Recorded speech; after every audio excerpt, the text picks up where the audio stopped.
Jesus Nazareno.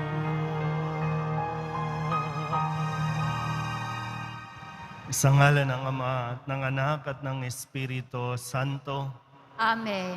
ang pagpapala at kapayapaan mula sa Diyos na Ama natin at sa Panginoong Hesukristo naway sumainyo. At sumaiyo rin. Mga kapatid, tinipon tayo bilang kaanib na angka ng Diyos, kaya dumulog tayo sa maawaing Panginoong nagpapatawad ng lubos.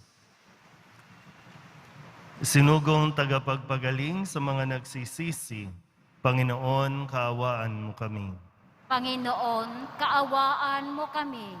Dumating na tagapag-anyayang mga makasalanan ay magsisi, Kristo, kaawaan mo kami. Kristo, kaawaan mo kami. Nakaluklok ka sa kanan ng Diyos Ama para ipamagitan kami. Panginoon, kaawaan mo kami. Panginoon, kaawaan mo kami.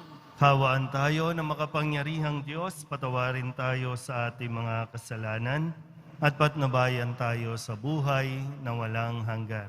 Amen. Manalangin tayo. Ama naming makapangyarihan, lakas loob ka naming tinatawagan, sa ngalan mo, Ama naming banal, sa kalooban namin ay panahanin mong lubos ang iyong espiritong sa aming kumukupkop, upang sa lupaing ipinangako kami makapasok sa pamamagitan ni Jesucristo kasama ng Espiritu Santo magpasawalang hanggan. Amen. Magsiupo muna ang lahat.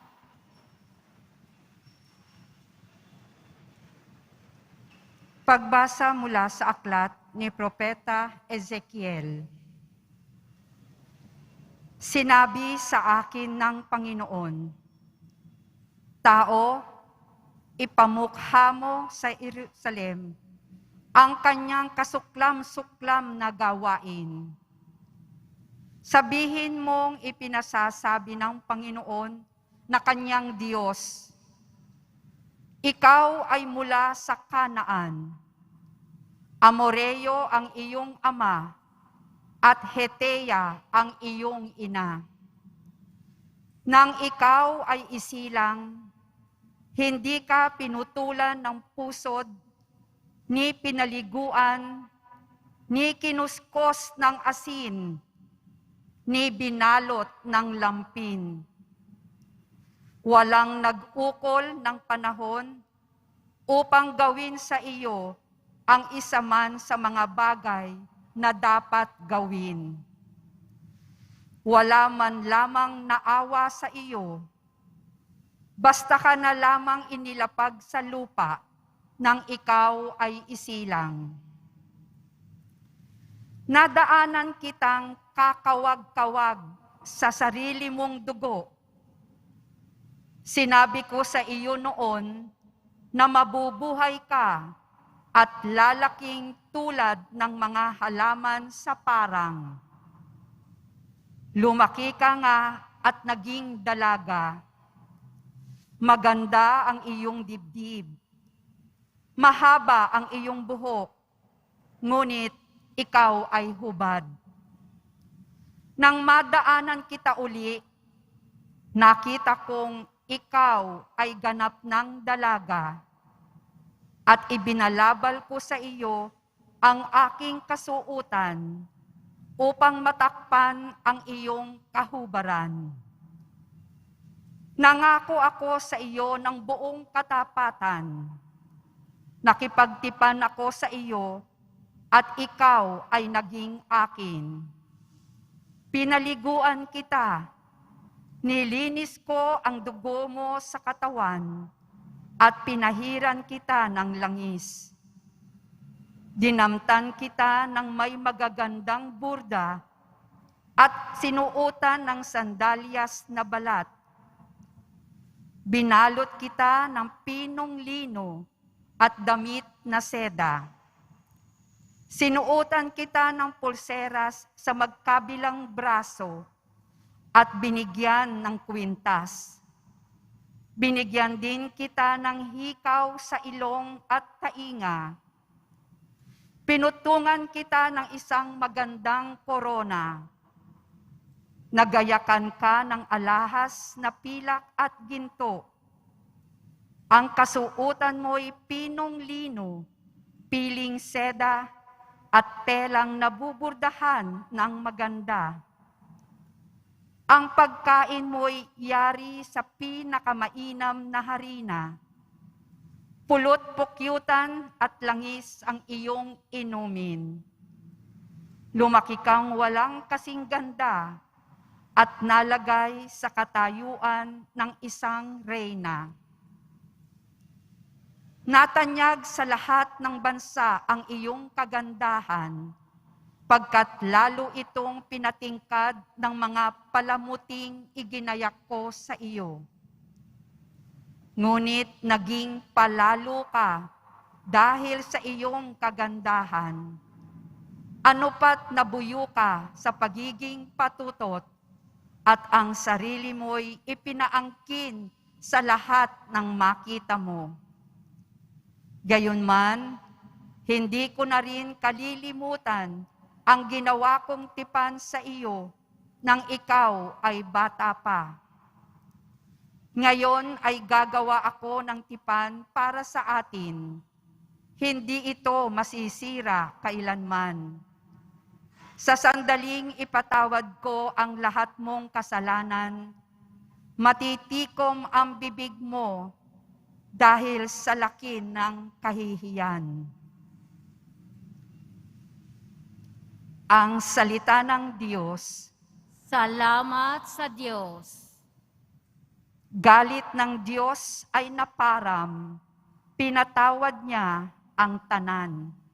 Galit ng Diyos ay naparam, pinatawad niya ang tanan. Ang Diyos ang siyang nagliligtas sa akin. Tiwalang-tiwala ako at wala muntimang pangamba. Sapagkat ang poon ang lahat sa akin, siya ang aking awit, ang aking kaligtasan. Malugod kayong sasalok ng tubig sa batis ng kaligtasan. Galit ng Diyos ay naparam, pinatawad niya ang tanan. Magpasalamat kayo sa poon, siya ang inyong tawagan. Ipaalam ninyo sa mga bansa ang kanyang ginawa. Ipahayag ninyo ang kadakilaan ng kanyang pangalan. Galit ng Diyos ay naparam, pinatawad niya ang tanan. Umawit kayo ng papuri sa poon, sapagkat kahanga-hanga ang kanyang mga ginawa. Ipahayag ninyo ito sa buong daigdig. Mga anak ng Siyon, umawit kayo ng buong galak, sapagkat nasa piling ninyo ang dakila at ang banal ng Israel. Galit ng Diyos ay naparam, pinatawad niya ang tanan. Magsitayo po ang lahat.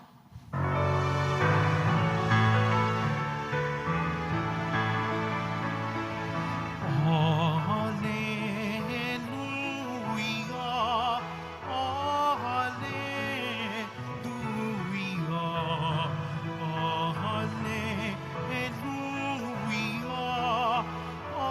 hallelujah, hallelujah.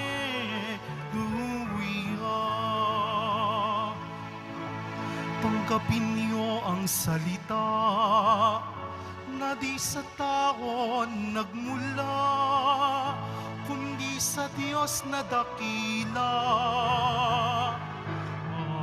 Hallelujah, hallelujah, hallelujah, hallelujah.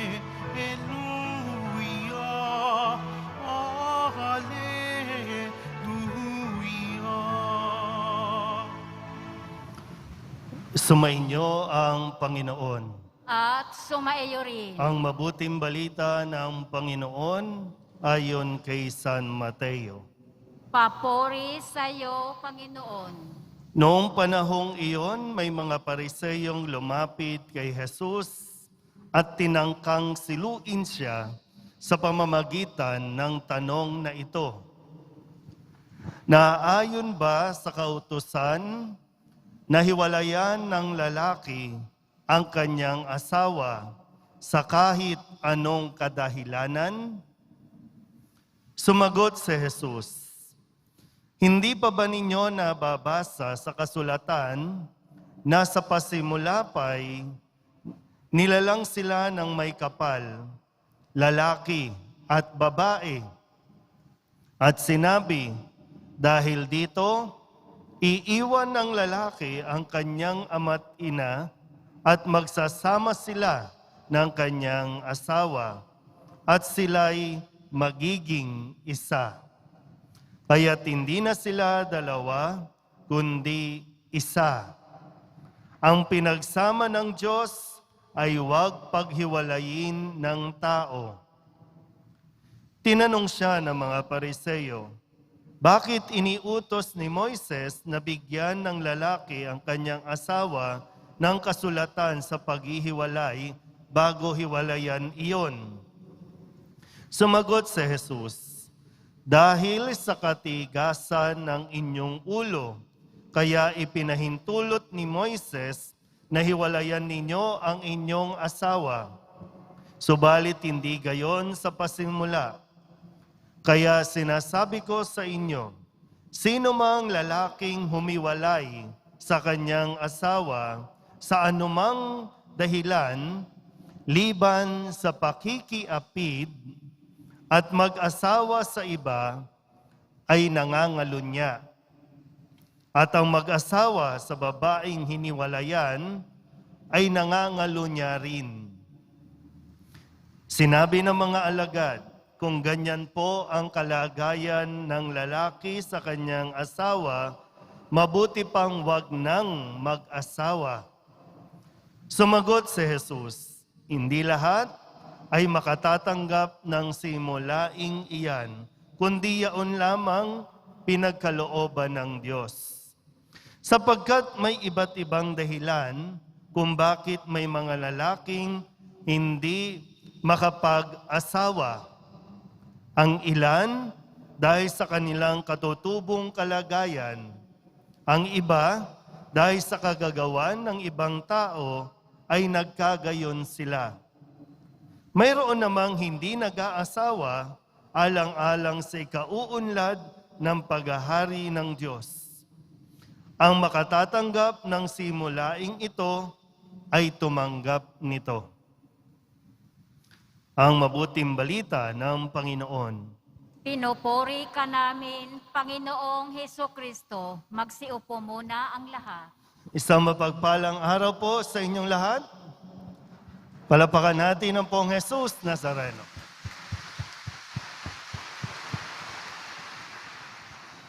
Kamusta po? Malinaw ba yung pagkakabasa ko ng ating ebanghelyo? Yung sound system, malinaw ba? Okay. Sabihin nyo nga sa katabi ninyo, huwag kasing matigas ang ulo. Tingnan natin, no? Maganda itong ebanghelyo natin ngayon, no? At maging ang unang pagbasa, no? Kung pag-aaralan nyo po, pagninilayan ninyo, ang unang pagbasa ay tungkol ito sa pag-ibig, no? May isang umibig sa isang tao na hindi karapat-dapat. Dating walang pumapansin, pero dahil nga nahabag siya, minahal niya, binihisan, pinaliguan, no? Pero nagtaksil. Yan. Di ba? Nagtaksil.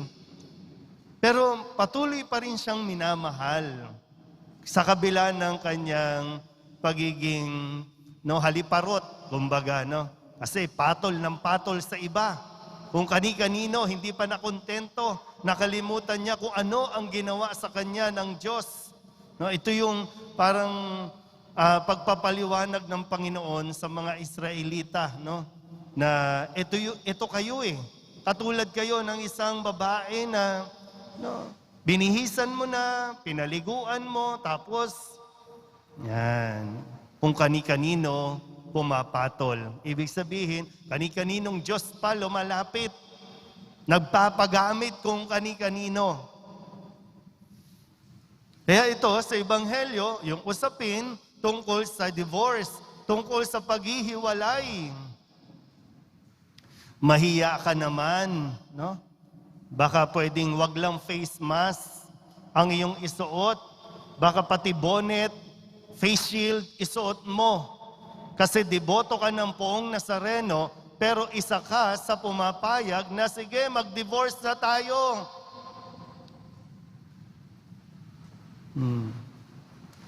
Walang divorce. Ang divorce, gawa ng tao yan. Pero malinaw sa Ebanghelyo, ito ang sabi ng Poong Nazareno.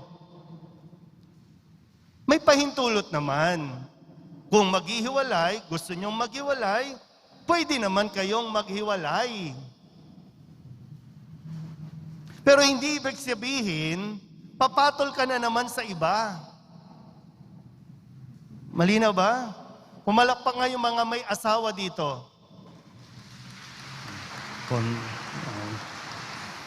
Ito, malinaw ha? Pag sinabing asawa, kasal. Kasal ha? Pero sana kasal sa simbahan, kasi kung kasal ka sa sibil, okay lang kayo magpapakasal sa simbahan, sa Poong Nazareno. Sa tao kayo nagpakasal eh. Kaya ang kasal, sakramento ito. Sa Diyos ito. Hinihingi natin sa Diyos ang pagbabasbas sa inyong pagsasama para maging legal ang inyong pagsasama. Ngayon, madali naman yan. May panahon pa. Kung hindi pa kayo kasal at namomoblema kayo sa isa't isa, maghiwalay na kayo. Wala tayong problema dyan. Wala nang kaso-kaso, wala nang demandahan kasi wala talaga kayong asawa. Sabihin nyo nga ulit sa katabi ninyo, huwag matigas ang ulo. Diba kasi sabi no, gusto siyang siluin. Yung linlangin, no? Sabi nung sa Ebanghelyo, maganda yung mga salita eh. Para sa kapakanan ito ng mga tao. Para sa kaligayahan, para sa human rights. Kawawa naman yung babae, kawawa naman yung lalaki. Pati ngayon, no, si Senator Robin Hood Padilla, same-sex union naman. May karapatan din. Hindi pa nga naaayos yung babae at lalaki, ngayon naman, same-sex naman. Dahil sa katigasan ng ulo. Mga lalaki, kailan nyo pakakasalan yan? Deboto ka pa naman. Oh, pwede sabihin natin, no? Anong petsa na? Wala ka pang lakas ng loob para pakasalan yan. Sa mga lalaki naman na nagpakasal, huwag mong pabayaan. Asikasuhin mo yan.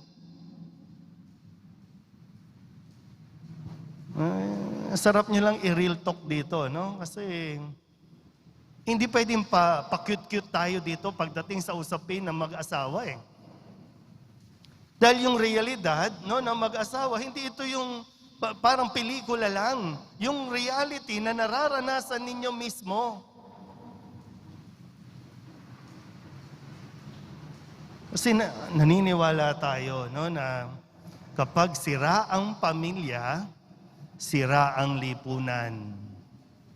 Kapag sira ang pamilya, malaki ang hahabulin natin sa emosyonal, spiritual na aspeto ng pagkatao ng inyong mga anak. Nagiging problematic. Kaya huwag magpadalos-dalos. Kung gusto nyo talagang maghiwalay, pero kasal kayo, maghiwalay lang kayo. Ang tawag natin dyan, legal separation.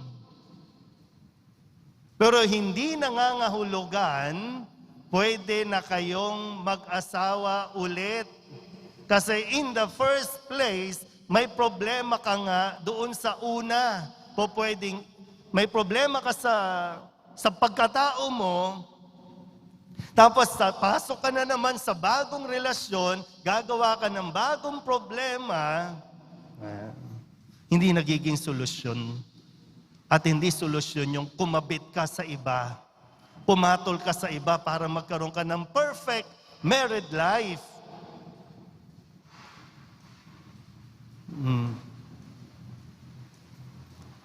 Ano ba na? May giggle factor ba?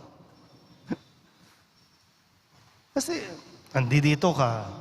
Tapos, para kang isa sa mga Pariseo na, Lord, sabi, bakit isinulat ni Moises, pwede naman ang divorce? Ibinalik ulit ni Jesus, sa umpisa pa lang, ito ang sabi ko sa inyo. Ang sino mang humiwalay, no? At pumatol sa iba, nangangalunya. Kasi ang kasal, panghabang buhay yan. Pwede ka lang mag-asawa kapag namatay na yung asawa mo. Hindi ko alam kung pinagdarasal ninyo, Lord, sana kunin mo na para legal na yung aming pagsasama. Tabi-tabi po, no? Pero tingnan nyo din, sino ba ang mga nagsusulong na mag-divorce? Magkaroon ng divorce? Sino yung mga yan? Tingnan mo, ang dami nilang asawa, hindi asawa, ang dami nilang babae o lalaki. Tapos ikaw naman, tama yan. Tayo na lang Pilipinas na lang ang wala pang divorce Dapat, meron din tayo. Sabihin nyo nga sa katabi ninyo, huwag kang inggitero. Kung hindi ka masaya sa naging desisyon mo, huwag mong idamay yung iba.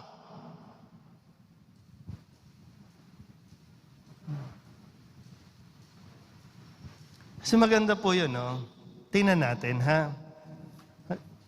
Kasi sabi ng mga alagad, ang hirap naman ng kalagayan ng mga lalaki. Kasi sabi ni Kristo, baka kasi sa umpisa pa lang, ha? Kasi may mga lalaking hindi dapat nag-asawa.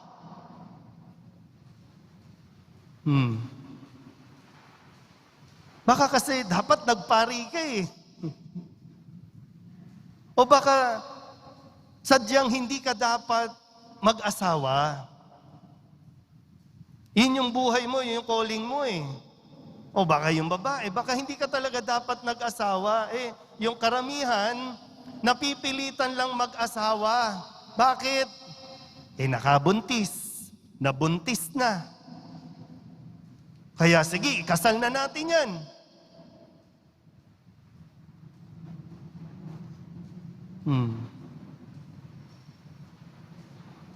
Baka hindi kasi talaga. Kaya nga maganda yung ligawan portion di ba? Yung ligawan. Kikilalanin mo muna yung lalaki, kikilalanin mo muna yung babae. Kaso real talk tayo dito, ha? Inuuna ninyo ang kama. Inuuna ninyo ang sex. Kapag nabuntis, doon palang malalaman, wala palang trabaho, walang sariling bahay, wala palang pera. Immature pala. Lasenggo pala. Wala na, andyan Tapos ngayon, iiyak-iyak ka. At isa ka sa makikirali, payagan na ng simbahan ang divorce.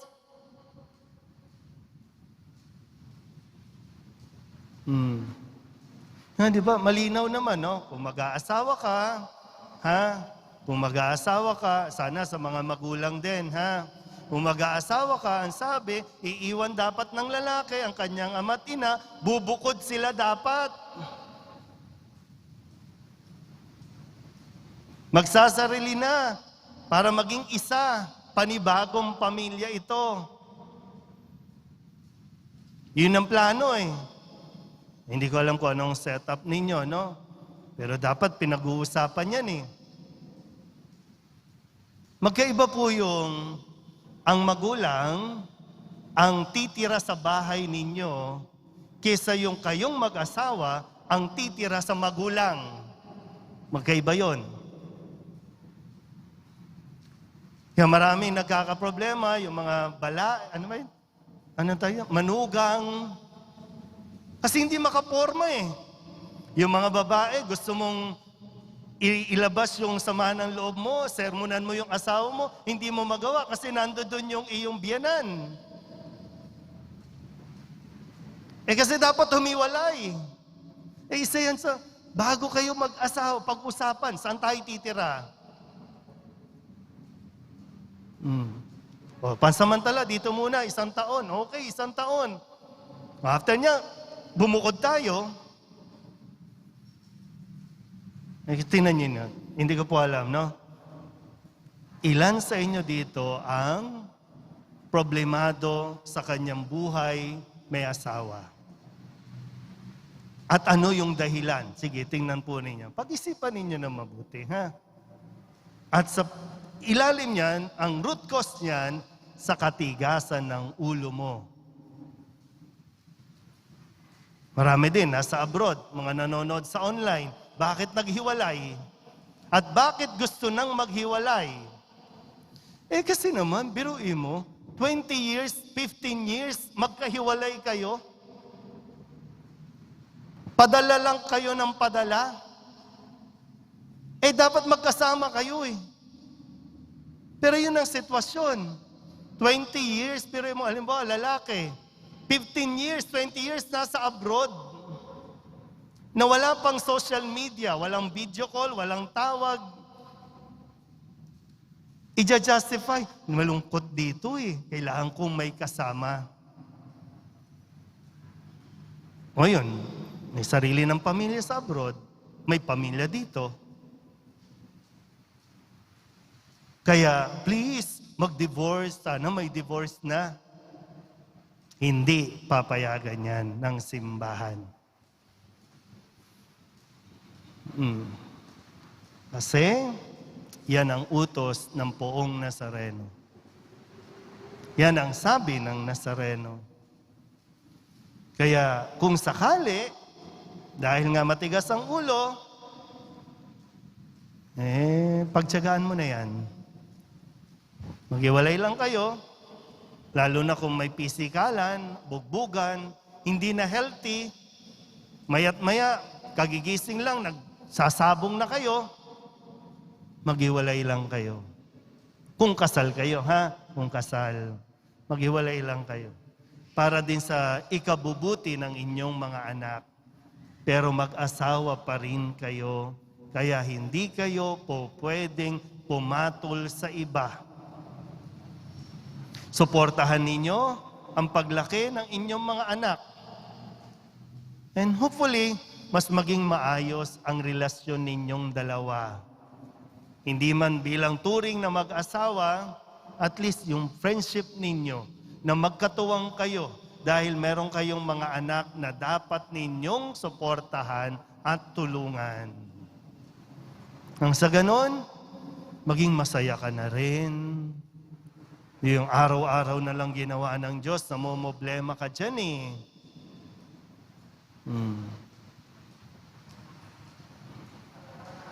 Paano?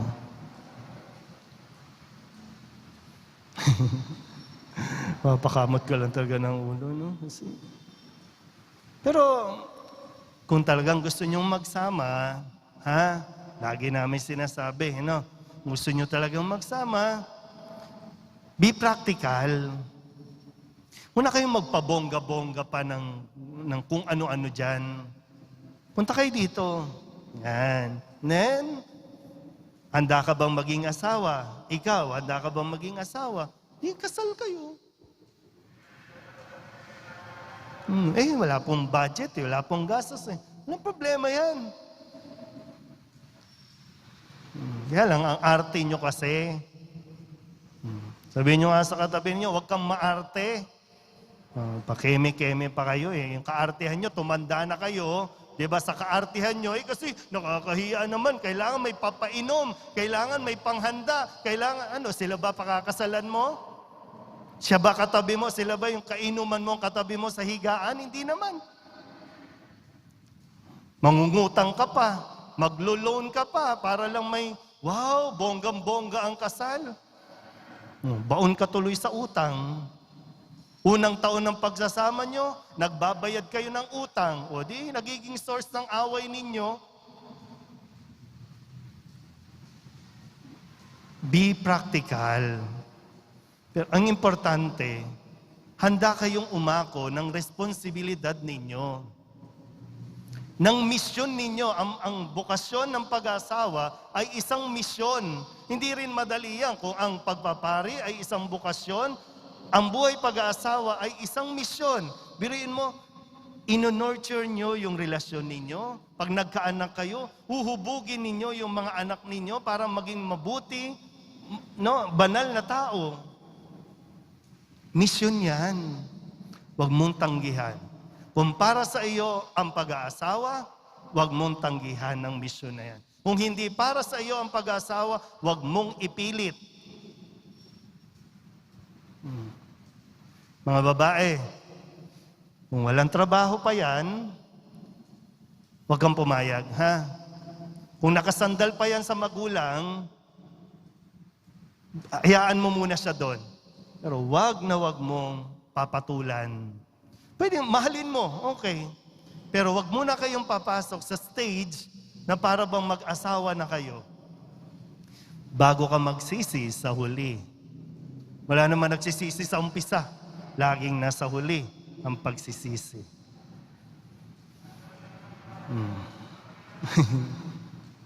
Sige, kung gusto niyo talaga, bahala kayo. Mahirap ba may asawa? Mahirap ba? Pero mahirap na lahat naman ng bukasyon may kahirapan, pero kakayanin naman yan, ha? Kakayanin natin yan. Bukasyon ng pagpapari, bukasyon ng pag-aasawa, kakayanin yan. Basta't nakafocus tayo sa Poong Nazareno. Siya ang tumawag, siya ang pumili, siya din ang bahala sa atin. Amen? Magsitayo na po ang lahat. Nakikilahok sa paglikha ng Diyos ng bagong buhay ang mga asawa at may bahay. Ialay natin ang ating mga panalangin ngayon para sa mga magulang at mga anak. Ang ating pong itutugon, Panginoon, punuin mo ng iyong pag-ibig ang aming mga tahanan. Panginoon, punuin mo ng iyong pag-ibig ang aming mga tahanan. Ang simbahan naway tunay na maituro sa kanyang mga membro ang totoong dangal ng kasal at tulungan ang mag-asawa na manatiling magkasama sa banal nilang buhay may asawa. Manalangin tayo. Panginoon, punuin mo ng iyong pag-ibig ang aming mga tahanan. Ang mga pinuno ng gobyerno at mga mambabatas, naway magpatupad ng mga batas at tuntunin na nagtatatag ng tahanan at hindi sumisira nito. Manalangin tayo. Panginoon, punuin mo ng iyong pag-ibig ang aming mga tahanan. Ang mga dumaranas ng mga pagsubok sa kanilang buhay may asawa, naway makatanggap ng biyaya na makapagsumikap isabuhay ang kanilang mga pangako. Manalangin tayo. Panginoon, punuin mo ng iyong pag-ibig ang aming mga tahanan. Ang mga pamilyang nasira dahil sa diborsyo at paghihiwalay, naway makatagpo ng suporta at pangunawa sa kanilang kapwa-tao, sa kanilang komunidad. Manalangin tayo. Panginoon, punuin mo ng iyong pag-ibig ang aming mga tahanan. Ang mga yumao nating mga kamag-anak at kaibigan, naway magdamo ng kaligayahan at kapayapaan sa walang hanggang tahanan ng Diyos. Manalangin tayo. Panginoon, punuin mo ng iyong pag-ibig ang aming mga tahanan. Idulog din natin sa Panginoon ang ating mga personal na kahilingan at mga panalangin para sa ating mga pamilya.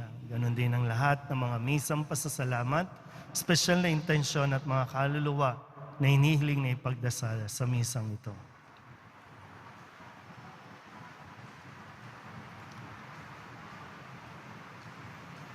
Ang lahat ng ito inihiling namin sa ngalan ni Kristong aming Panginoon. Amen. Magsiupo muna ang lahat.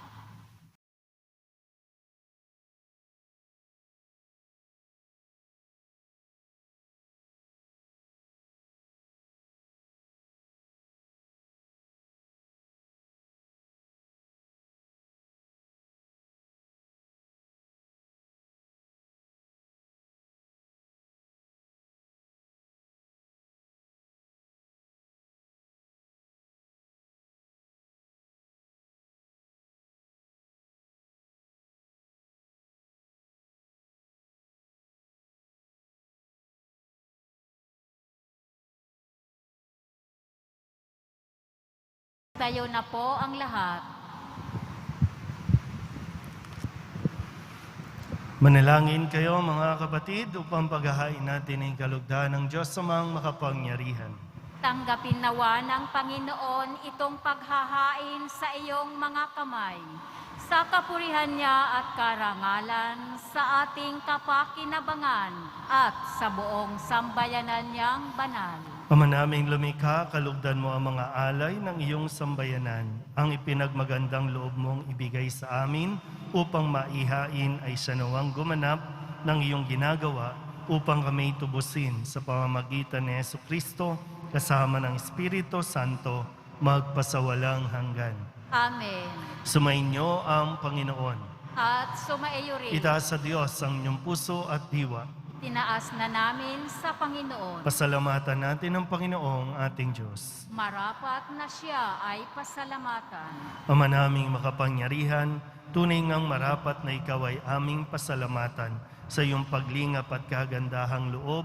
Ang tao'y nilikha mo at pinangasiwa sa sansinukob. Sa hangad mong siya'y iwastong lubos, siya'y pinagdusa mo sa kanyang pagtalikod. Sa iyong paggiliw, iyong ipinahintulot na makabalik siya sa pamamagitan ni Kristo Jesus. Kaya kaysa ng mga anghel na nagsisiawit ng papuri sa iyo nang walang humpay sa kalangitan, kami nagbubunyi sa iyong kadakilaan.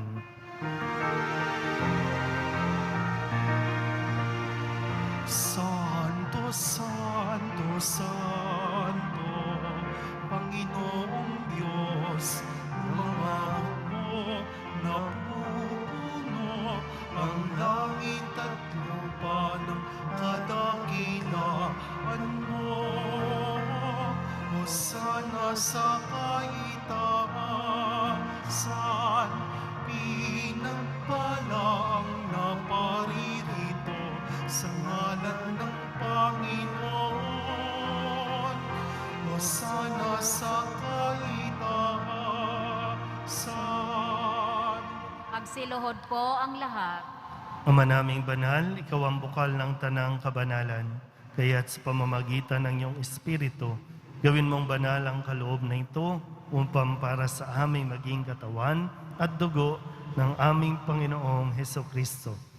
Bago niya pinagtis ang kusang loob na maging handog, hinawakan niya ang tinapay, pinasalamatan kaniya, pinaghati-hati niya iyon, iniabot sa kanyang mga alagad at sinabing, tanggapin ninyong lahat ito at kanin, ito ang aking katawan na ihahandog para sa inyo.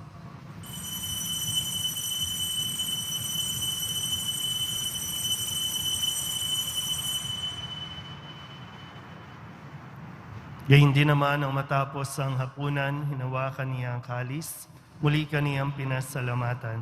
Iniabot niya ang kalis sa kanyang mga alagad at sinabi, tanggapin ninyong lahat ito at inumin. Ito ang kalis ng aking dugo, ng bago at walang hanggang tipan, ang aking dugo na ibubuhos para sa inyo at para sa lahat sa ikapagpapatawad ng mga kasalanan. Gawin ninyo ito sa pag-alaala sa akin.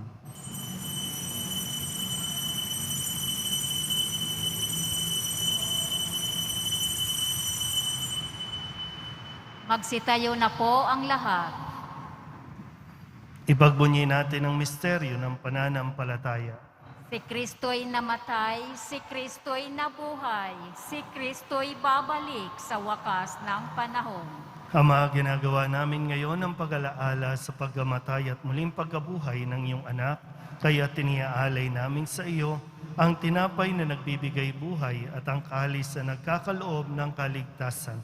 Kami napapasalamat dahil kami iyong minarapat na tumayo sa harap mo para maglingkod sa iyo. Isinasamo namin kami magsasalo-salo sa katawan at dugo ni Kristo ay mabuklod sa pagkakaisa sa pamamagitan ng Espiritu Santo. Ama, lingapin mo ang iyong simbahang laganap sa buong daigdig.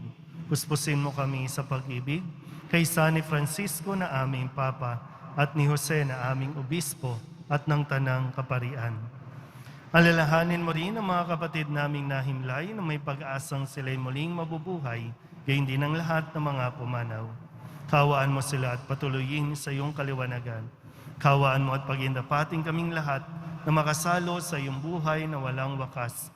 Kaysa ng mahal na Birhen Maria na Ina ng Diyos, ng kabiyak ng puso niyang sa San Jose. Kaysa ng mga apostol at ng lahat ng mga banal na namuhay dito sa daigdig ng kalugod-lugod sa iyo, may pagdiwang nawa namin ng papupuri sa ikararangal mo sa pamamagitan ng iyong anak na aming Panginoong Hesukristo. Sa pamamagitan ni Kristo,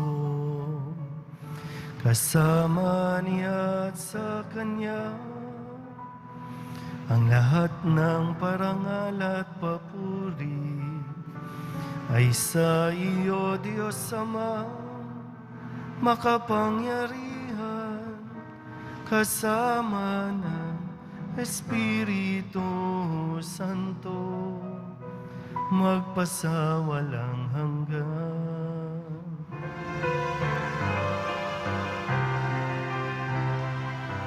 Amen, amen, amen.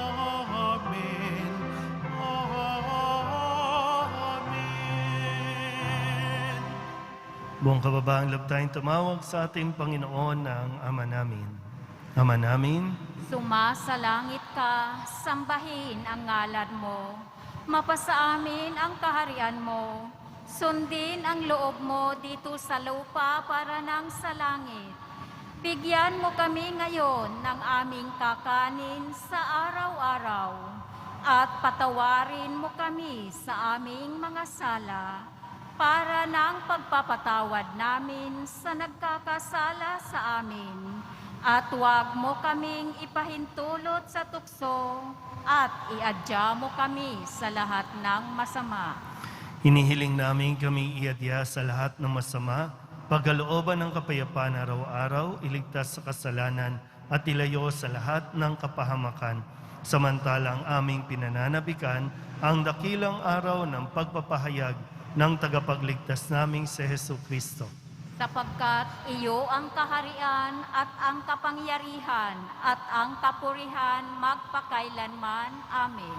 Panginoong Hesukristo, sinabi mo sa iyong mga apostol, kapayapaan ang iniiwan ko sa inyo, aking kapayapaan ang binibigay ko sa inyo. Tunghayan mo ang aming pananampalataya at huwag ang aming mga pagkakasala.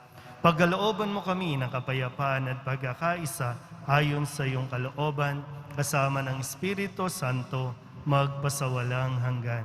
Amen. Ang kapayapaan ng Panginoon ay laging sumainyo. At sumaiyo rin. Magbigayan po tayo ng kapayapaan sa isa't isa.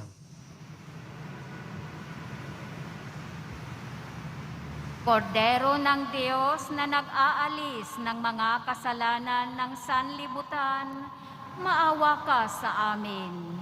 Kordero ng Diyos na nag-aalis ng mga kasalanan ng sanlibutan, maawa ka sa amin. Kordero ng Diyos na nag-aalis ng mga kasalanan ng sanlibutan, ipagkaloob mo sa amin ang kapayapaan. Magsiluhod po ang lahat.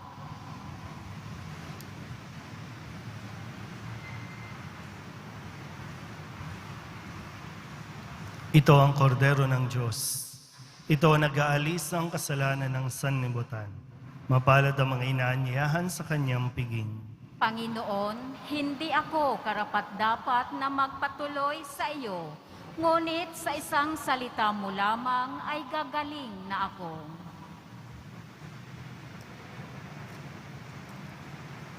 Katawan ni Kristo, Amen.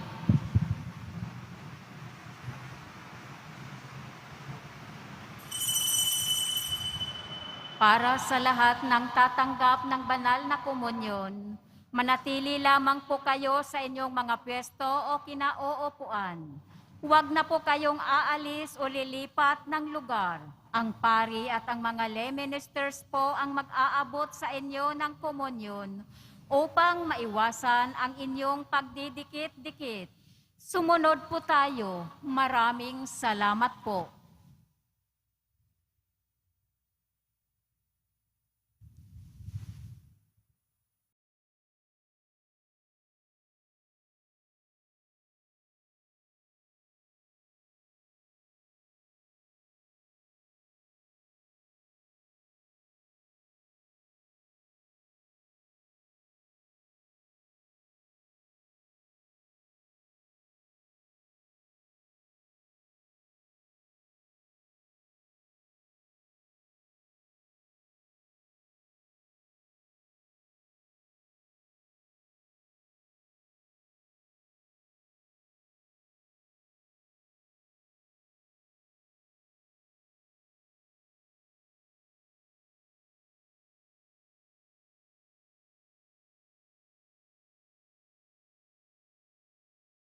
manalangin tayo. Ama naming mapagmahal, ang pakikinabang namin sa piging na banal ay magdulot nawa sa amin ng kaligtasan at magtanghal sa amin sa luningning ng iyong katapatan sa pamamagitan ni Jesucristo kasama ng Espiritu Santo magpasawalang hanggan. Amen. Sumainyo ang Panginoon. At sumaiyo rin. Manalangin tayo para sa pagbabasbas. Mahal na pong Jesus Nazareno, inihayag mo sa pamamagitan ng krus ang walang maliw na pag-ibig ng Diyos sa sangkatauhan. Pakinggan mo ang kahilingan ng iyong angkan na nagsusumamo sa iyo. Makamtanawa nila ang iyong katugunan at tanggapin ang kasagutan na may utang na loob na tinatanaw. Basbasan din po ninyo ang mga dala-dala nilang mga imahin at dasalan at lahat ng mga may karamdaman. Sa pamamagitan ng bendisyon na ito, naway maalala nila ang mga pangako nila noon sa binyag na ikaw ang kanilang ibigin at paglilingkuran bilang Panginoon magpasawalang hanggan. Amen. At pagpalain kayo ng makapangyarihang Diyos, Ama at Anak at Espiritu Santo. Amen. Umayo kayong taglay ang kapayapaan ng poong Jesus Nazareno. Salamat sa Diyos. Magandang umaga po.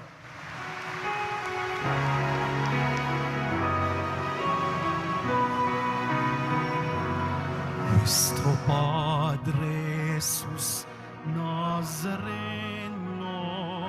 sinasamba ka namin, pinipintuho ka namin, aral mo ang aming buhay at kaligtasan. Nuestro Padre Jesus Nazareno, iligtas mo kami sa kasalanan. Ang krus mong kinamatayan ay sagisag ng aming kaligtasan. Nuestro Padre Jesus Nazareno, dinarangal ka namin. Nuestro Padre Jesus Nazareno, dinulwalhati ka namin. Nuestro Padre Jesus Nazareno, dinarangal ka namin. Nuestro Padre Jesus Nazareno,